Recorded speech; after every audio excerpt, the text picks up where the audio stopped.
Un saludo amigos, buenas noches. Una semana más, como solemos, repasamos y revisamos la actualidad más reciente de nuestra archidiócesis. Siéntense y tomen parte de esta nueva entrega de Crónica de la Iglesia, en la que les acercamos algunos asuntos especialmente relevantes que han tenido que ver con la archidiócesis, que, como la mayoría saben, ha estado también en la Santa Sede. Como siempre, queremos ofrecerles una selección de temas y testimonios que creemos puedan resultarles útiles y que, estamos convencidos, les ayudarán a sentirse Iglesia. Ya nos dirán si ha sido posible. Comenzamos. El Papa Francisco recibía esta semana por primera vez y tras su toma de posesión como arzobispo de Toledo, en una audiencia privada, a don Francisco Cerro, que acudió acompañado por el presidente de la Junta de Comunidades y por la alcaldesa de la ciudad, además de por el vicario general de la archidiócesis.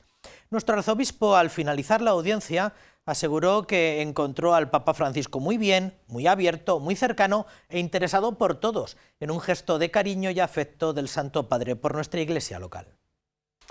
El Papa Francisco ha recibido al señor arzobispo de Toledo, encabezando una delegación toledana. Don Francisco Cerro le ha entregado una imagen de la Virgen de Guadalupe y ha aprovechado para invitar al Santo Padre a visitar la diócesis. Es la Virgen de Guadalupe de Extremadura, es patrona de Extremadura, patrona de Hispanidad, y está hecho por la comunidad franciscana que están allí, que la llevan. Con muchas gracias. Ya le daremos una carta oficial a los tres obispos de la provincia eclesiástica y un servidor para que venga usted a Guadalupe, si puede. De hecho, el Papa ha recordado su única visita a Toledo. Estuve una sola vez en Toledo.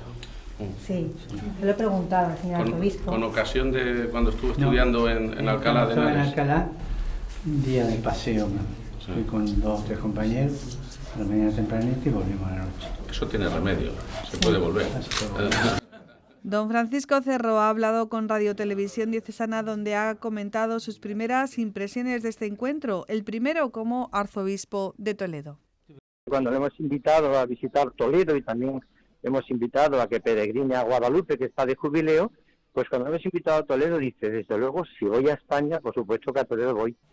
Un encuentro cordial y distendido en el que el Santo Padre ha recibido este obsequio del presidente de Castilla-La Mancha, cerámica de Talavera y una edición especial del Quijote. Me resulta especialmente ilusionante porque mi padre era encuadernador y cuando el Papa Juan Pablo II visitó España y estuvo en Toledo, quien encuadernó los regalos oficiales, hace una ilusión extraordinaria. También presentes en este encuentro ha estado el damasquinado toledano y el fútbol, una de las grandes pasiones del pontífice, que ha recibido una camiseta del Toledo. Yo tengo 2 equipos en España, el Toledo y el Atlético de Madrid. Ayer jugó el Toledo y ganó 6-0 porque esta camiseta se la han firmado todos los jugadores y le ha traído suerte. Ayer ganamos 6-0. Bueno, el Toledo está... Ya no se la van a quitar. ¿Contra quién? Estamos en tercera regional, con lo cual, pero da igual, lo importante es la intención. Ya en la audiencia privada, el Papa se ha interesado por diversos temas que afectan a la vida de la Iglesia diocesana, demostrando su profundo conocimiento de la vitalidad del seminario, de la actividad de los sacerdotes diocesanos y de otras realidades de la Iglesia en Toledo. El Papa Francisco ha expresado su preocupación por la situación derivada de la pandemia, no solo en España, sino en todo el mundo. El Papa se ve que es un hombre que tiene el corazón en Dios, pero tiene los pies en el suelo y se ve que está absolutamente preocupado de toda la situación. Se ve que también sigue muy de cerca la situación de España y bueno, pues él se ve que es un hombre con mucha, podríamos decir, con una gran capacidad de síntesis y con una gran capacidad de descubrir esta realidad que tenemos en España y en el mundo.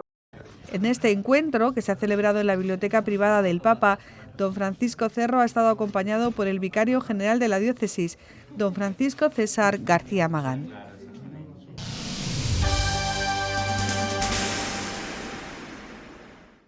La archidiócesis celebró el pasado jueves su tradicional encuentro con motivo de San Juan de Ávila, patrono del clero secular.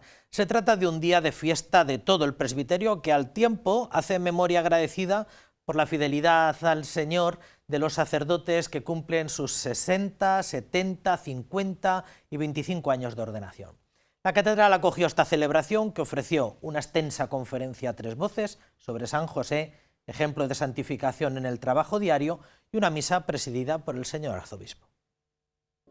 La Archidiócesis de Toledo ha celebrado el tradicional encuentro sacerdotal con motivo de la fiesta de San Juan de Ávila, patrono del clero secular, haciendo memoria agradecida por aquellos sacerdotes que cumplen su 70, 60, 50 y 25 aniversario de ordenación.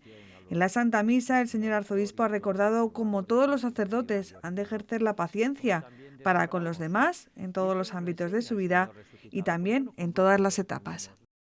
Caminar con la gente, pero a la vez tener misericordia y tener paciencia, como la tiene Dios con nosotros, también con los seminaristas cuando se están formando. Total no tiene Dios. A veces la paciencia que tiene Dios con nosotros y qué poca paciencia tenemos nosotros con las gentes. El prelado toledano ha enumerado los 3 lugares que definen la espiritualidad, vida y obra de San Juan de Ávila: el cenáculo, Galilea y los caminos, los 3 igual de importantes y los 3 necesarios en la vida de todo sacerdote. Don Francisco ha recordado cómo una auténtica vida sacerdotal está inherentemente unida al desgaste por los demás y por el Evangelio. Y nosotros va pasando la vida y los años y descubrimos que no existe alegría más grande que gastarse y desgastarse en el servicio del Evangelio. Para todos los sacerdotes presentes en esta celebración, para sus familiares y para los seminaristas, don Francisco ha trasladado las palabras agradecidas del Papa Francisco por su misión y trabajo que le transmitió en la audiencia privada mantenida con él a comienzo de semana. Igualmente les ha hablado de cómo pueden surgir emociones encontradas a lo largo de la vida del sacerdocio y cómo hay que combatirlas. La D de la decepción, la D del desánimo y la D del desaliento, que a veces nos encanta porque así no hacemos nada. Nos cruzamos de brazo y decimos, como está todo tan mal, no se puede hacer nada. Cuando es al revés, cuando está todo mal, cuántas cosas quedan por vivir y por hacer.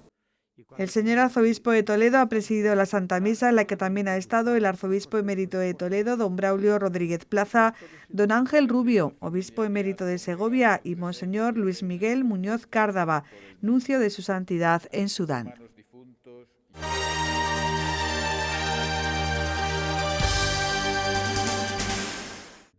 Este encuentro de comunión sacerdotal en la Catedral Primada ha comenzado horas antes con 3 ponencias sobre la figura de San José.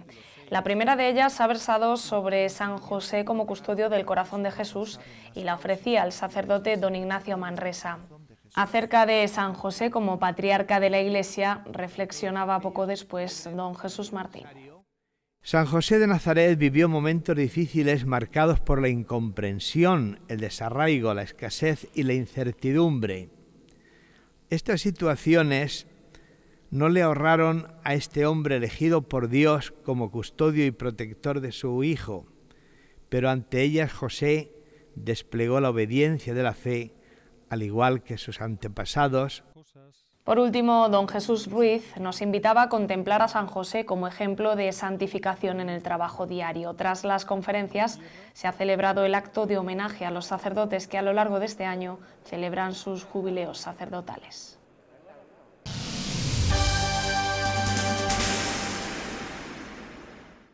La Conferencia Episcopal presentaba esta misma semana la memoria anual de actividades de la Iglesia Católica en España durante el 2019. La oficina de transparencia que esta institución tiene en la madrileña calle Añastro es la encargada de elaborar este informe en el que, por un lado, se rinden cuentas sobre la actividad económica, a la vez que se presenta su labor en los diversos ámbitos. Desde el año 2007 se recogen los datos en relación a la economía y a la actividad eclesial, expresión del esfuerzo por dar a conocer la vida de la Iglesia. 1 de cada 10 españoles recibe alguna ayuda social de la Iglesia. Más de 4 millones de personas han sido asistidas en los centros de la Iglesia. Casi 100.000 en los cerca de 500 centros de asistencia de la Iglesia en Castilla-La Mancha. Son cifras y datos, pero no simples estadísticas. La Iglesia española ha presentado su memoria de actividades correspondiente al año 2019. Una actividad que se ha visto ampliamente sobrepasada en el año 2020, el año de la pandemia. Aún así, la Iglesia ha respondido multiplicando sus atenciones y servicios, sin agotarse y sin excluir. Es una labor la de la Iglesia pues que pues que no se agota, ¿no? No se agota nunca, no excluye a nadie, y nos muestra pues que la Iglesia pues está cumpliendo esta labor evangélica y de dar frutos, ¿no? Y que además, pues como también decía don Luis, en este tiempo pues tan especial que estamos viviendo, pues quiere seguir siendo aliento y esperanza pues para toda la sociedad. Para la elaboración de la memoria se han realizado también auditorías en diversas diócesis españolas y en algunas parroquias.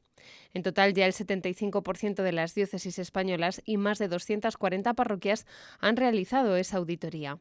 La parte económica de esta memoria está vinculada a la actividad económica de 2019 y recoge los datos de la asignación tributaria registrados a favor de la Iglesia en la declaración de la renta de 2020. Los contribuyentes asignaron a la Iglesia 301.208.649 euros, lo que supone un incremento de 16.092.852 euros en relación a 2018. Del análisis de la situación económica se deriva que un 35% de las diócesis auditadas tienen déficit, una situación por la que cada diócesis tiene que dar cuentas exclusivamente a Roma, aunque cuenta con el apoyo y la comunión del resto de la diócesis. Forma parte del, podríamos llamar, el ADN de la Iglesia, la comunión de bienes y por tanto podernos ayudar unos a otros, lo cual no significa falta de exigencia de rigor.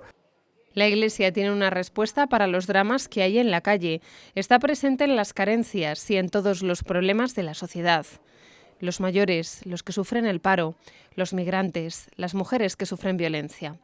Una respuesta que da a través de los profesionales que trabajan en los diferentes ámbitos de ayuda y asistencia, y también a través de los voluntarios, los religiosos, sacerdotes y religiosas que hacen de su vocación y servicio una acción de gratitud.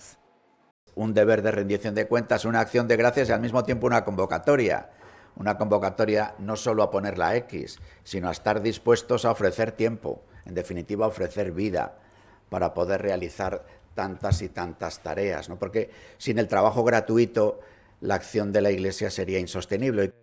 La Conferencia Episcopal, a través de su Oficina de Transparencia, hace realidad su objetivo de avanzar cada año en el camino de la transparencia. Así, esta memoria se convierte en la cita anual con la que la Iglesia, fiel a su compromiso con los fieles y toda la sociedad, presenta su verdadero rostro, dando a conocer su forma de organización, su estructura, su financiación y las actividades que desarrolla en el marco de sus fines propios, que son la evangelización, el anuncio de la fe y el ejercicio de la caridad.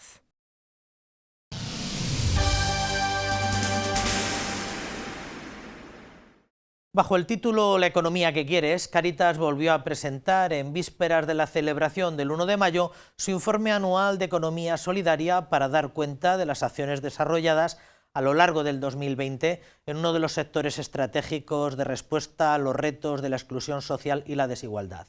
De las 60.000 personas acompañadas por Cáritas, algunas más de 10.000 lograron acceder a un puesto de trabajo, lo que supone más del 17%. En Toledo, casi 700 personas pasaron por itinerarios de formación. Cáritas lleva 4 décadas acompañando a las personas vulnerables en sus procesos de búsqueda de empleo y en la mejora de sus competencias para conseguir su inserción laboral.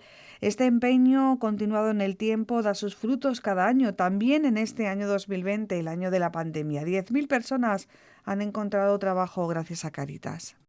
El 17% de las personas acompañadas por Cáritas han podido acceder a un empleo. De las 60.055 personas que hemos acompañado, 10.153 han logrado tener un puesto de trabajo. A pesar de este escenario plagado de dificultades, Cáritas pudo mantener el ritmo de respuesta de sus programas de empleo y economía social. Como ejemplo, sirva la labor realizada por Cáritas Diocesana de Toledo. 661 personas han pasado por los itinerarios de formación del área de empleo. Procurar las capacidades y habilidades necesarias para una inserción laboral adecuadas es una de las principales líneas de trabajo de Cáritas. Proporcionar acciones formativas cada día más adaptadas a las necesidades del tejido productivo. Acercar también a estas personas a las empresas por medios de acuerdos de colaboración y de la realización de prácticas en empresas que les permiten formarse también en un entorno laboral real. La crisis emanada de la irrupción del COVID ha mostrado con claridad lo que es verdaderamente esencial: la vida, la salud, los cuidados, el apoyo de la comunidad, el cuidado del planeta, una economía que escucha y atiende las necesidades tanto de las personas trabajadoras y consumidoras como de las empresas. Una economía que cuida, que pone en el centro la vida, las personas y sus necesidades y sus condiciones laborales. Una economía que suma, centrada en el bien común, en la cooperación que beneficie a todas las personas. Y una economía que cambia, que apuesta por una transformación no solo individual, sino una transformación también colectiva. El 65,6% de las personas que participaron en los recursos de empleo de Cáritas son mujeres y prácticamente la mitad de los usuarios son españoles. En estos programas de empleo se cuenta con el apoyo profesional de 1.195 personas contratadas y 2.166 voluntarios. En Cáritas Diocesana de Toledo, la intermediación y orientación laboral se realiza en el Centro de Cáritas en Vida Pobre y Santa Teresa de Calcuta, también en Cáritas Interparroquial de Talavera de la Reina, Cáritas Parroquial de Torrijos y Cáritas Parroquial de Illescas.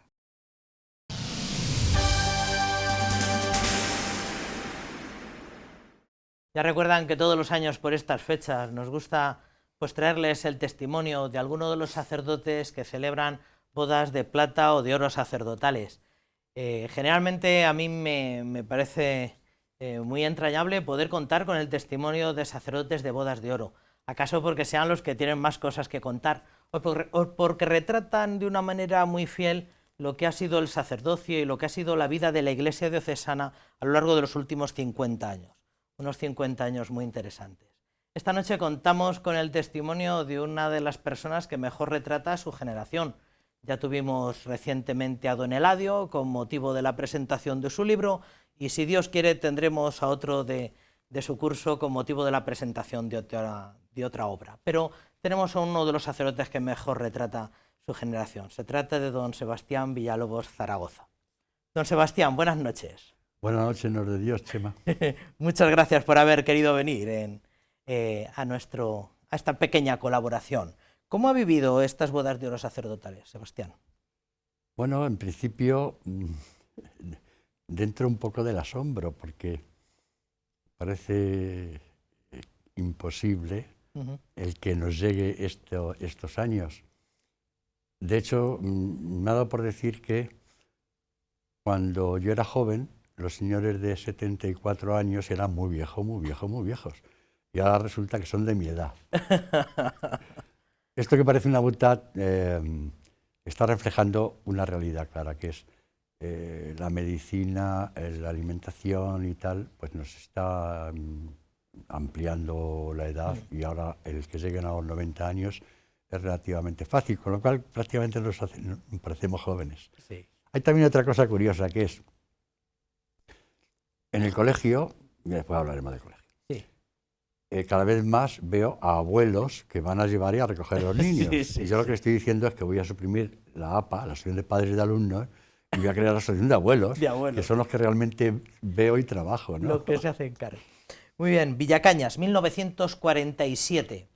¿Cómo era el Villacañas de finales de los 40, comienzos de los 50, Sebastián? Bueno, básicamente entonces era totalmente basado en la agricultura, mucho en la viña, en el olivar, en el trigo, etcétera.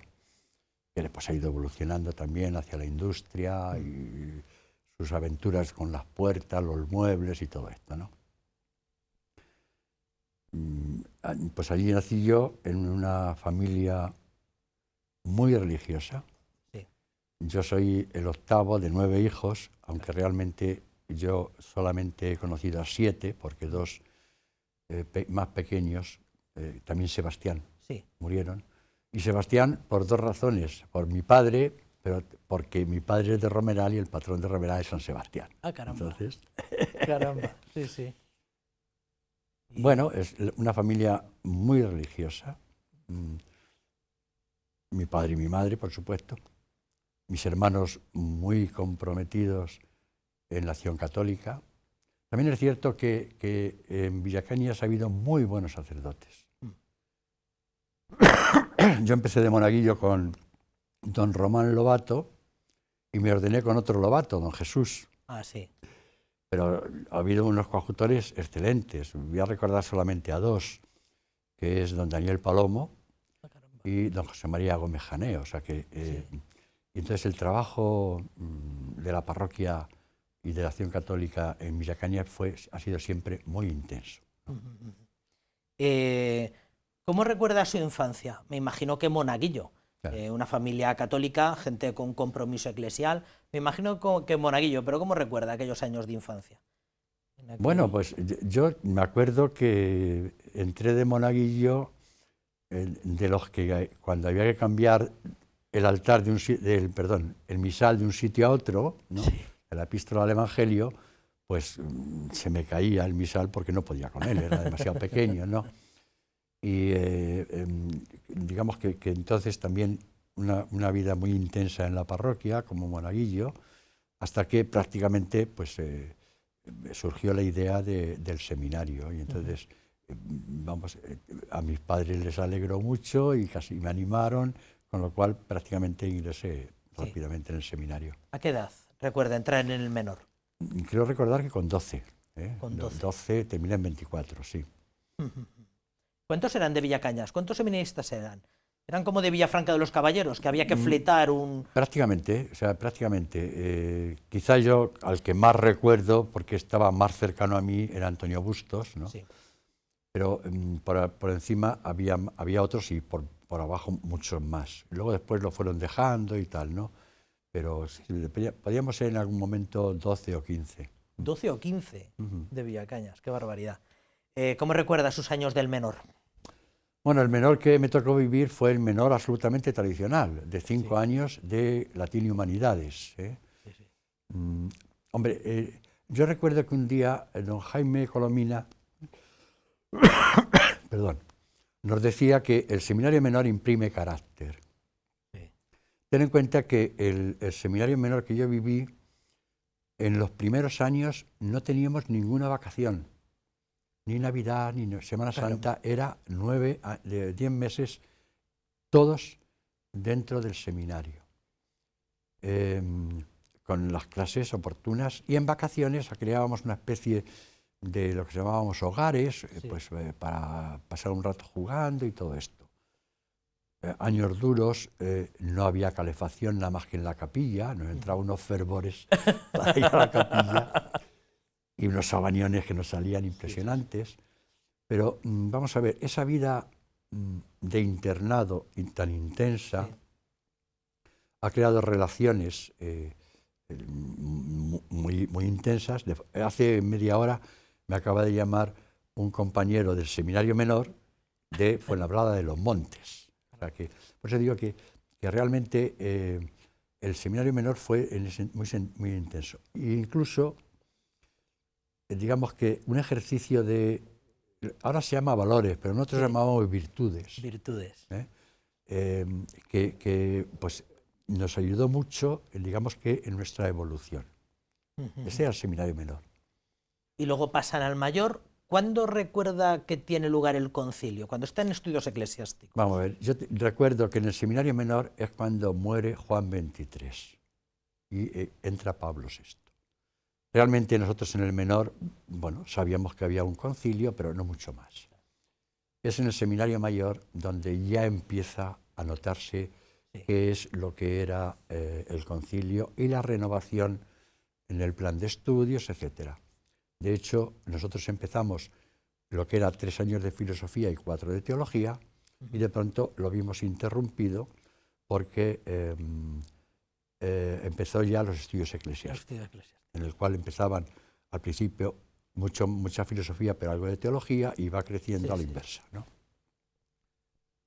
Yo me acuerdo, por ejemplo, que de salir de paseo todos en fila con sotana, a salir de 4 en 4, salir ya de paisano y tal. Todo esto fue, digamos, un cambio, pero que creo que nosotros, que lo estuvimos viviendo desde el seminario, nos sirvió un poco, digamos, como vacuna, porque también nosotros desde el seminario veíamos lo que estaba pasando con bastantes sacerdotes que consideraban que para ellos se habían estudiado para otra cosa, no para lo que se decía en el concilio, y hubo muchas secularizaciones por eso.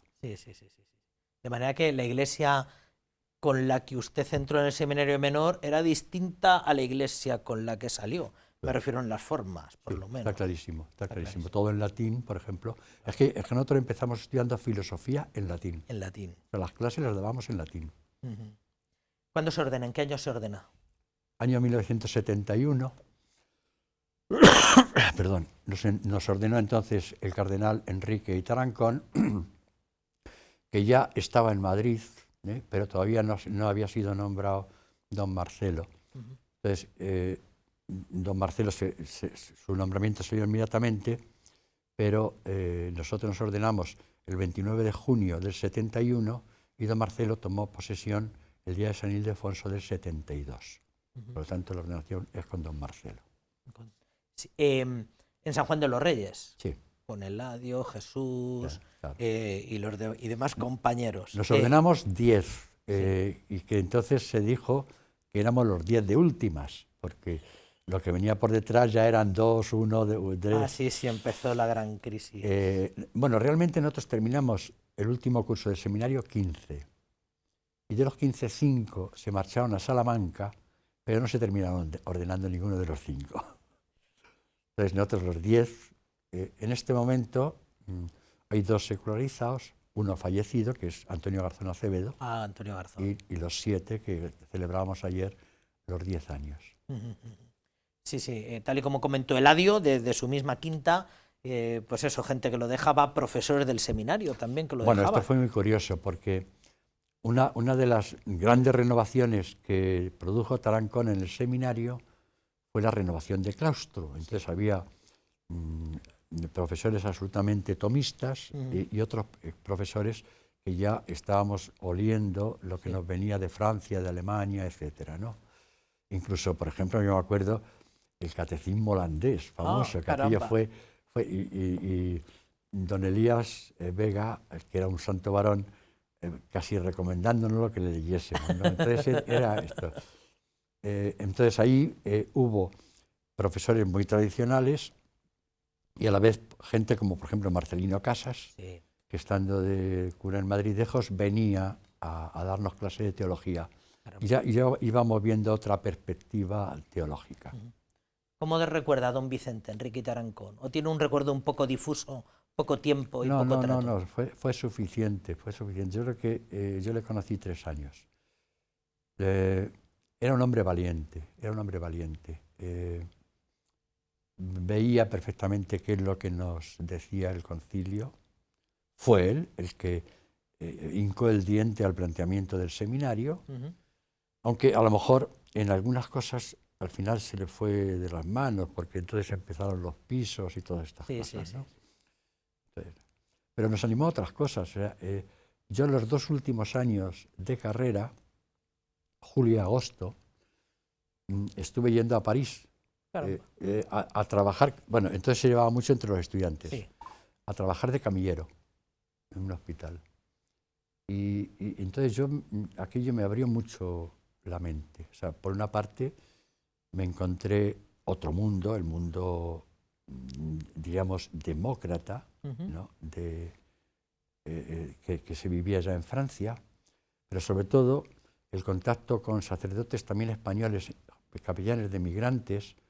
La zona que yo estuve en Neuilly eran muchos chalés, tipo Galapagar. Y entonces todas las criadas, el servicio doméstico eran españolas, los jardineros y los choferes eran españoles, ¿no? Muchos también trabajaban en el Levallois, que es la zona por encima, que es donde estaba la Renault, ¿no?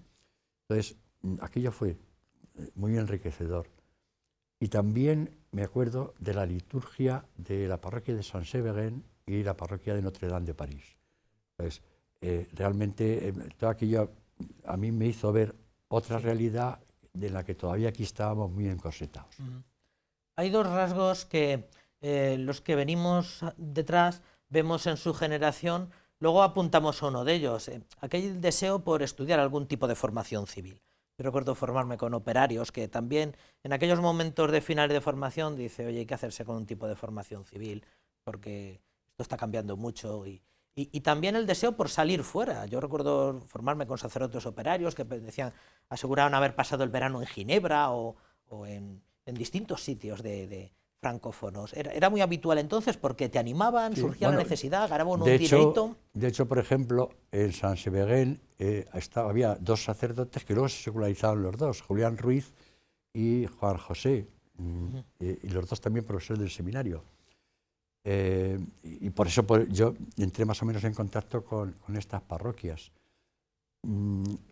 Yo creo que entonces lo de salir fuera era importante y ahora también. O sea, ahí dicen que la mejor lucha contra los nacionalismos es viajar. Sí. Y ver que en todas partes somos como somos, ¿no? Y desde luego, el quitarnos el pueblanismo, o sea, hay que oler a oveja, Sí. pero digamos una oveja que sabe viajar. Sí. El ver otros ambientes, otras costumbres, eso es muy enriquecedor. De manera que primer destino pastoral, Carpio de Tajo. Carpio de Tajo. 2 años. Sí, fueron pocos. Fueron pocos. Bueno, ellos dicen que hice mucho, yo creo que fue una explosión, ¿no? Alguna vez se enfadan cuando les digo que yo lo que hice fue como el toro que sale del toril y todos los toreros se meten en el burladero, vamos, y mucho ruido y pocas nueces. Bueno, yo creo que allí creé ilusión y todavía tengo mucho contacto con Carpio de Tajo. Te voy a dar un detalle. 50 años que en Navidad en mi mesa ha habido 1 kilo de mazapán Torres de Carpio de Tajo. Qué bueno. No han fallado ni un año. Ni un año. Entonces, eso indica, ¿no? Entonces, ahí estuve 2 años, 2 obviamente. Y después casi una década en un sitio muy bonito que hoy con estas comunicaciones se nos antoja lejano y entonces debía de ser muy lejano, que eran los Ibores. Sí. En Castañar, en Bonal. Bonaldibor. Bonaldibor. 8 años en Bonal. 8 años y medio. 8 años y además, ahí también llevé otro pueblo de Plasencia que era Mesas de Ibor. Mesas de Ibor. Bueno, esa es un poco casi mi etapa bucólica. Yo disfrutaba con la primavera, porque aquello cambiaba en otoño. El otoño Castañar de Ibor era precioso, porque eran todos los castaños dorados y tal y cual. Bueno, además allí digamos que te sobraba tiempo y hacías de todo. Yo trabajé mucho en la escuela, pero también llevé un plantel de extensión agraria para adultos, ¿no? Y luego te daba tiempo, por supuesto, a visitar enfermos, a llevar la parroquia, la catequesis y todo esto. Son pueblos de 800 habitantes que realmente tienes tiempo. Y es allí donde se le ocurre pues estudiar, aprovechando que tenía algún tiempecillo por ahí. No, realmente empecé por casualidad cuando estaba en Carpio. Yo entonces compraba el Ya, el periódico desaparecido. Sí. Entonces en Ya apareció una noticia que decía: va a comenzar a funcionar una universidad a distancia. Si quiere usted más información, escriba a esta dirección, porque entonces no había correo electrónico. Ya. Escriba a esta dirección. La UNED, el comienzo de la Era UNED. la UNED. Entonces yo escribí y a los pocos meses, te preguntaban qué carrera querías hacer. Entonces salía solo Filosofía y Letras y Derecho. Yo dije Filosofía y Letras. Y a los pocos meses me dice: usted está matriculado en él. Pues venga, ya, de perdidos al río.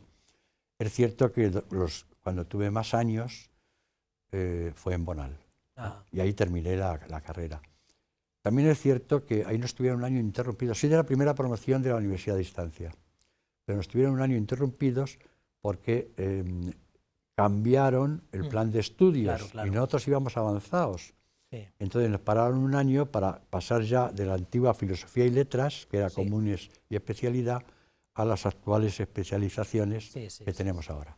Bueno, ahora uno sabe la UNED, se matricula por internet, te mandan temas en PDF, uno hace exámenes telemáticos. ¿Cómo era la UNED de entonces? ¿Cuál era el centro UNED más cercano? ¿Talavera, acaso? No había nada más que un centro, que era Madrid.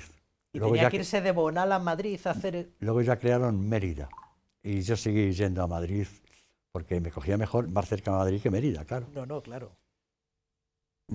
Pues no te lo pueden imaginar. Yo de vez en cuando le digo a Jesús Martín que si yo hubiese tenido internet en Bonal, saco 5 carreras. Porque no hay cosa peor que no tener ninguna bibliografía cerca. Claro. La biblioteca de Bonal era mi casa y los maestros mandaban a mi casa a ver la enciclopedia. Y me iban a Balmoral y no había nada más que novelas. Entonces tenía que ir todos los meses a Madrid pues, a buscar bibliografía, a buscar apuntes, etc. De hablar con Antonio Bustos, recuerda con nostalgia y con un poco de lejanía los años que también anduvo cerca de allí, ¿no? Sí, porque él estuvo en Carrascalejo, cuando yo estaba en Bonaldibor. Bueno, allí conste que una cosa que sí hicimos en Extremadura fue un trabajo intenso de equipo. A eso me refiero. Mira, entonces no había fotocopiadoras, o si las había nosotros no sabíamos dónde estaban, ¿no? Entonces todo lo que hacíamos, todo, lo repartíamos trabajo y poníamos en la máquina de escribir 8 papeles de cebolla y 7 papeles carbón. Y dando fuerte, claro, el que lo escribía se quedaba con la última, que no la leía ni él, pero... Entonces, todas las homilías, todas las catequesis, todas las cartas a las familias de los tiempos fuertes, las felicitaciones de Navidad, todo, sí, sí, lo hacíamos en común. Lo hacían en común. Entonces, y bueno, y nos reuníamos mucho más que cuando yo vine por aquí después y decía, pero bueno, conocer a qué estamos y no nos juntamos nunca. Éramos curas jóvenes y con ganas de trabajar, y realmente yo aquel tiempo le recuerdo como trabajó con intensidad. Y de los Ibores a Nuez. Sí. ¿Cuántos años en Nuez? También 2 años. 2 años. A mí me parecen pocos, aunque... Bueno, ahí me llamó don Marcelo y me propuso venir a Infantes. Yo le dije, don Marcelo, no sabe usted lo que me está diciendo. He estado 13 años de cura de pueblo con 800 habitantes, mayores de 50 años, y me mandó usted a un pueblo de 800 habitantes, menores de 17. Es un cambio. Y él me dijo, mira, eres joven y te adaptas. Sin embargo, también en Noez, digamos que yo disfruté mucho, lo sigo recordando, intento ir todos los años al Cristo, y sé que también ellos me recuerdan, porque trabajé muy a gusto en Noez. Y bueno, tal vez lo que más, o sea, aquello a lo que ha consagrado más tiempo de su vida, que ha sido el Colegio de Infantes. Llegó en el año... Pues en el 84. En el 84. Hace 37 años. Y ya estaba en el nuevo sitio, el colegio, recién llegado de la Plaza La Bellota. El colegio se inauguró en el sitio actual el 80. O sea, llevaba 4 años funcionando. Ahí tal vez lo que motivó esta decisión de don Marcelo era que conocía mi titulación civil y la LODE, que ya existía, aunque estaba en el Tribunal Constitucional, porque había presentado una denuncia Ruy Gallardón padre. Sí. Entonces la LODE tenía cosas que le asustaban mucho a don Marcelo. Y entonces a mí lo primero que hizo es pedirme que se la explicase. Y entonces, bueno, yo se la expliqué.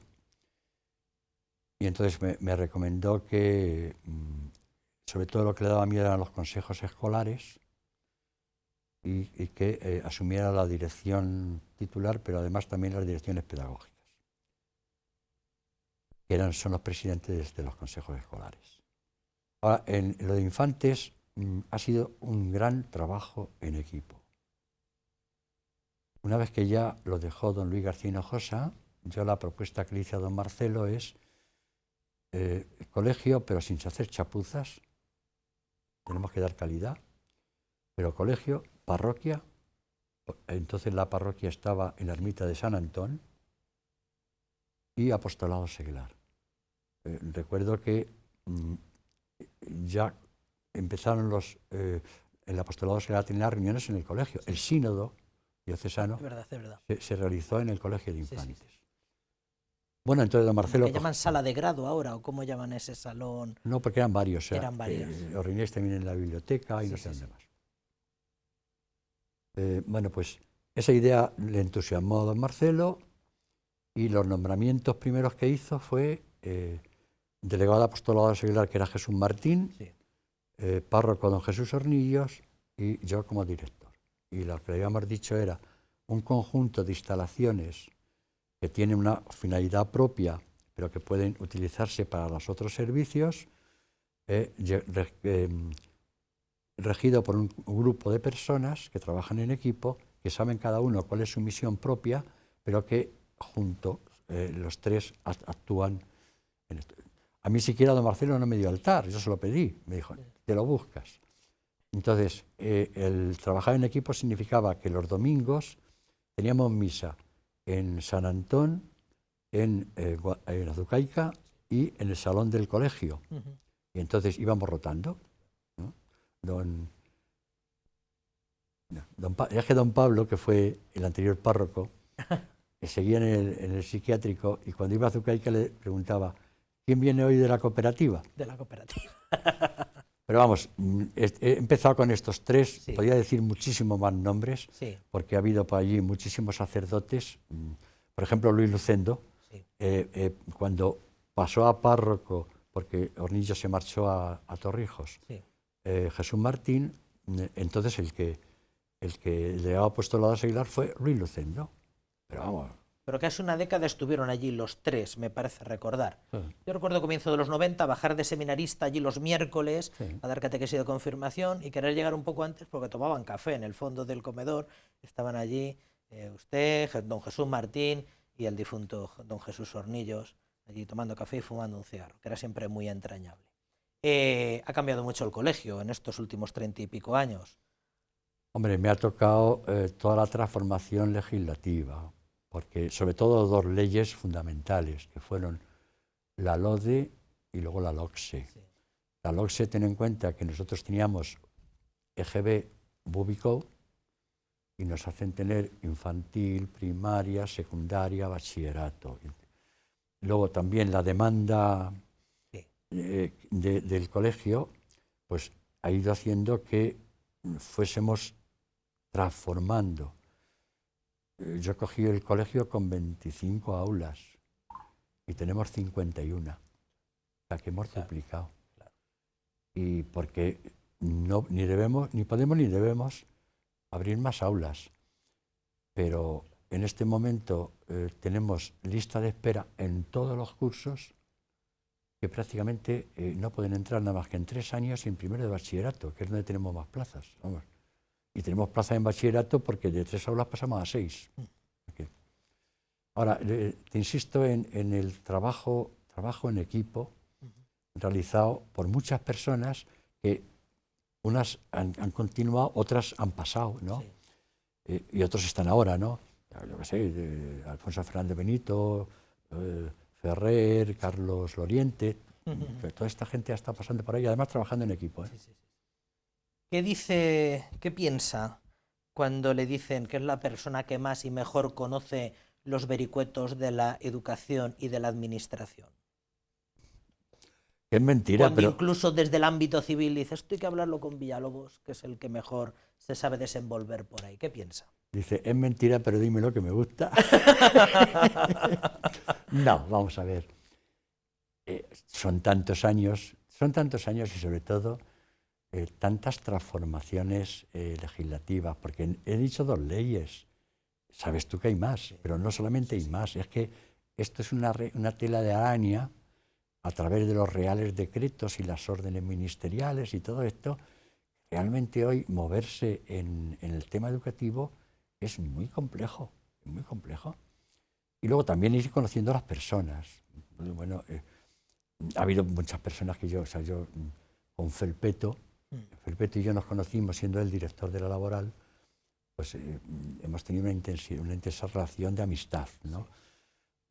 Y claro, entonces luego él llegó a consejero de educación. Entonces, bueno, mira, uno hace lo que tiene que hacer, intenta hacerlo bien, y ya está.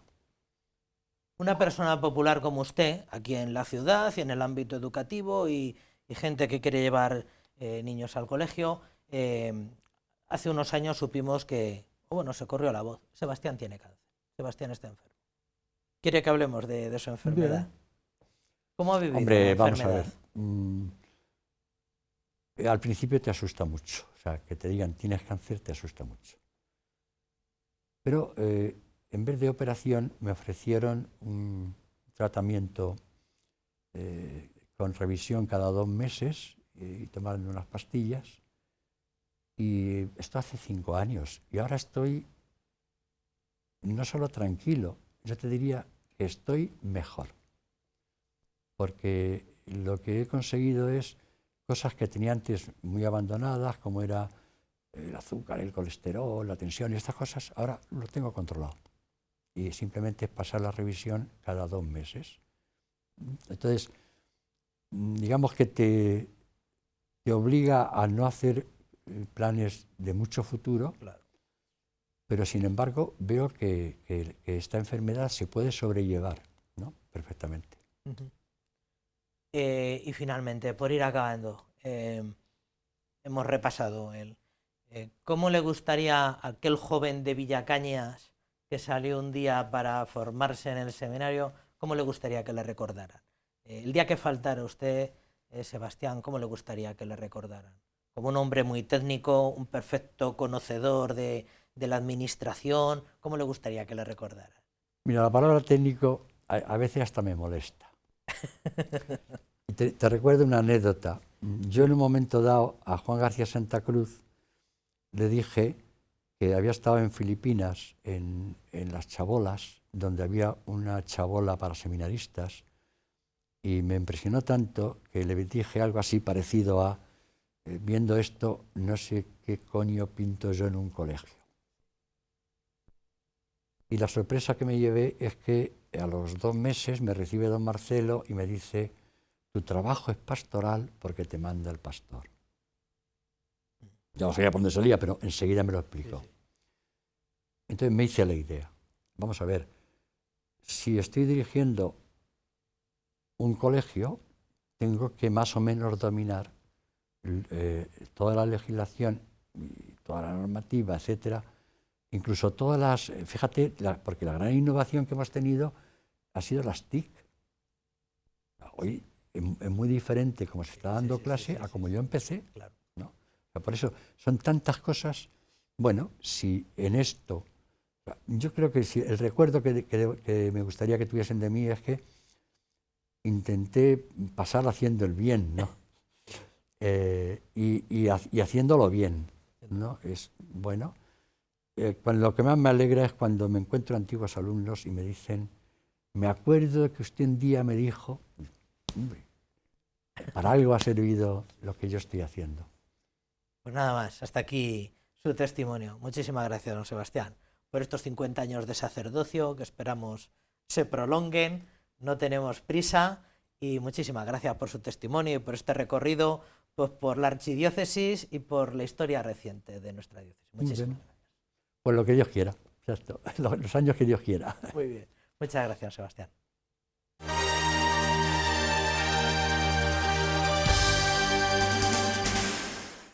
Este fin de semana se celebra la primera jornada de Laicado y Caridad que organizan conjuntamente la Delegación de Apostolado Seglar, Acción Católica General de Toledo y nuestra Cáritas Diocesana. La jornada, que estará presidida por el señor arzobispo y que se emitirá en directo por este mismo canal, quiere ofrecer la opinión de expertos y el testimonio de voluntarios y personas acompañadas por Cáritas. Con ella nos recuerdan que todos los bautizados estamos llamados al ejercicio de la caridad, que es una labor que nace desde el corazón. La Delegación de Apostolado Seglar, junto a Cáritas Diocesana de Toledo y la Acción Católica General, han organizado la primera jornada Laicado y Caridad, que se celebrará este sábado en el Salón de Actos del Seminario Mayor San Ildefonso de Toledo. Con el propósito, pues, de lo que hablamos, de impulsar el laicado en nuestra diócesis, de impulsar ese laicado en las parroquias, quizá por aquello que nos define, ¿no? Como nos define como ser instituciones que tienen el fin de la evangelización, el fin concreto en lo que son los seglares. Sebastián Mora Rosado, exsecretario de Cáritas Española y profesor de la Universidad Pontificia de Comillas, será el encargado de pronunciar la conferencia, que contará con varios testimonios de voluntarios y personas que son acompañadas en los diferentes proyectos de Cáritas diocesana. Una jornada inspirada en las palabras que escribió el señor arzobispo en su carta pastoral, con motivo de este curso 2020-2021, en las que reconoce que es el momento de que la Iglesia de Toledo fortalezca su compromiso y reafirme como su prioridad a los más pobres y necesitados. Ver un poco cómo estamos teniendo nuestro compromiso con los más necesitados y con aquellos que sufren, ¿no? Podemos pensar que nosotros los seglares, que tenemos muchas cosas en las que ocuparnos, pues los pobres los podemos ocupar pues cuando podemos o cuando tenemos a lo mejor alguna actividad más relajada o lo que sea, pero tenemos que darnos cuenta de que en nuestra vida de fe ellos son prioridad, la presencia del Señor está ahí, y con esta jornada pues queremos hacer hincapié en esta idea. El señor arzobispo de Toledo, don Francisco Cerro Chávez, presidirá la primera jornada Laicado y Caridad, que comenzará a las 11 de la mañana este sábado y que podrán seguir en directo en Canal Diocesano de Televisión.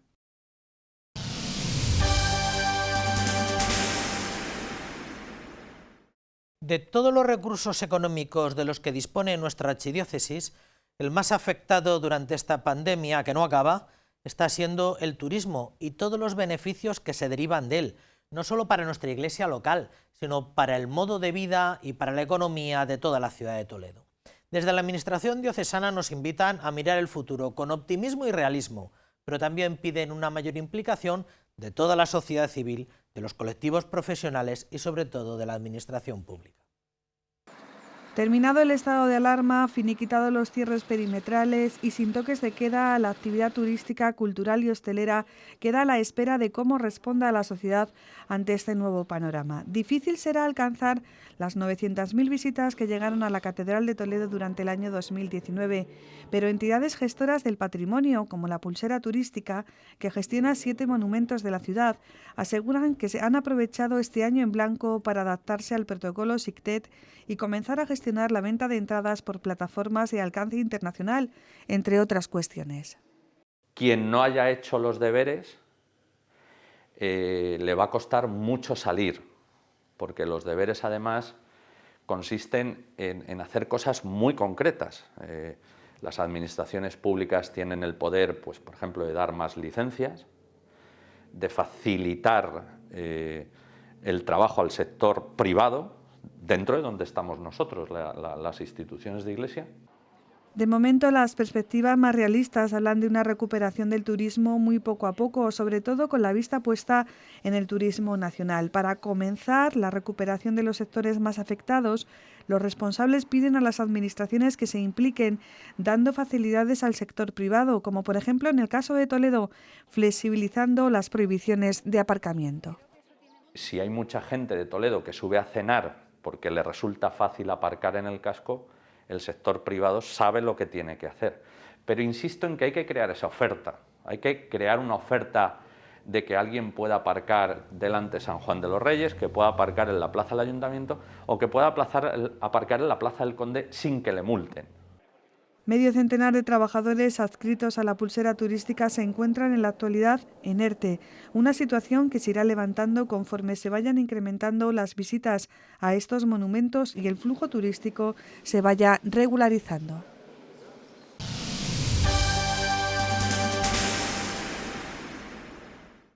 La Catedral de Toledo ha informado que desde el pasado sábado 17 de abril y de manera extraordinaria ha abierto la visita cultural a grupos en horarios y condiciones especiales adaptadas a la situación actual. Todas las visitas tienen que ser previamente reservadas por correo con al menos un par de días de antelación y para garantizar la aplicación de las medidas sanitarias durante la visita tan solo podrán coincidir a la vez 10 grupos en el interior de la catedral. Se trata de un pequeño paso de algo que de momento es muy limitado, como ven.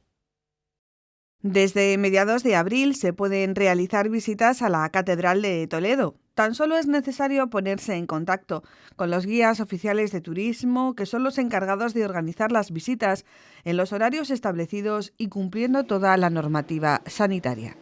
Concertando con la catedral previamente el día y la hora, pues nosotros les abrimos y ellos se encargan, pues ya digo, de acompañar al grupo y de que cumpla todas las normas y requisitos sanitarios. En esta visita a la catedral se incluye también la sacristía, la sala capitular, el tesoro y el coro. Tienen una duración de 1 hora y en horario de mañana y tarde de lunes a domingo. Todas las visitas tienen que ser reservadas previamente con 2 días de antelación.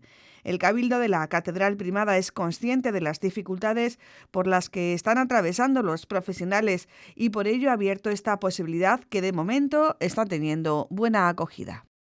Nos alegra también poder colaborar con los que colaboran con nosotros, porque indudablemente para nosotros la ayuda ordinaria de los guías de turismo y de sus asociaciones es importante, y el que ahora nosotros también les podamos echar una mano para ir reactivando poquito a poco su sector, pues también nos agrada. La catedral no ha modificado sus tarifas y recuerda que todos los días la visita es gratuita previa acreditación de la hora del acceso para los nacidos o residentes en la ciudad de Toledo. Los domingos la visita es gratuita también para los fieles de la Archidiócesis de Toledo. El acceso y salida a la catedral para estas visitas es la puerta del reloj.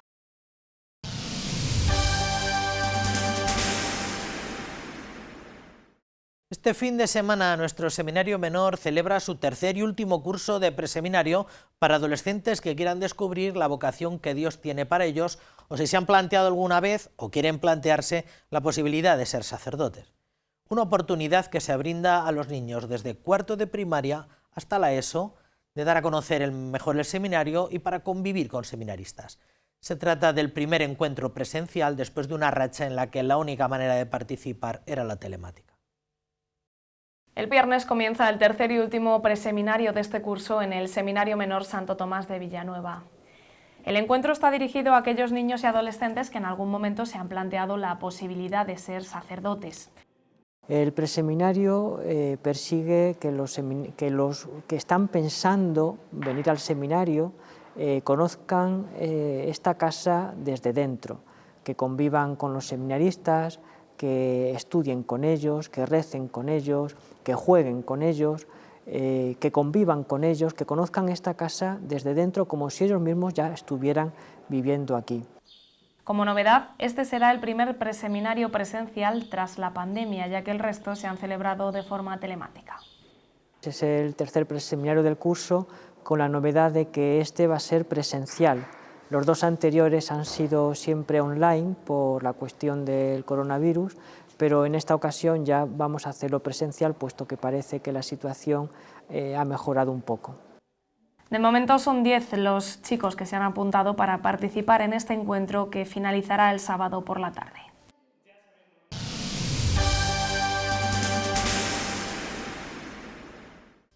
Muy bien, pues hasta aquí nuestra crónica semanal. Ya saben que pueden volver a visionar todos estos contenidos y muchos más en el canal de YouTube del que dispone Radio Televisión Diocesana. Les emplazamos a la semana que viene para volver a darles información puntual de nuestra vida eclesial. Quédense por ahora con la mejor programación que, como saben, es la que les ofrece este canal diocesano. Por encima de todo, no dejen de mirar al cielo. Hasta la semana que viene, que sean felices.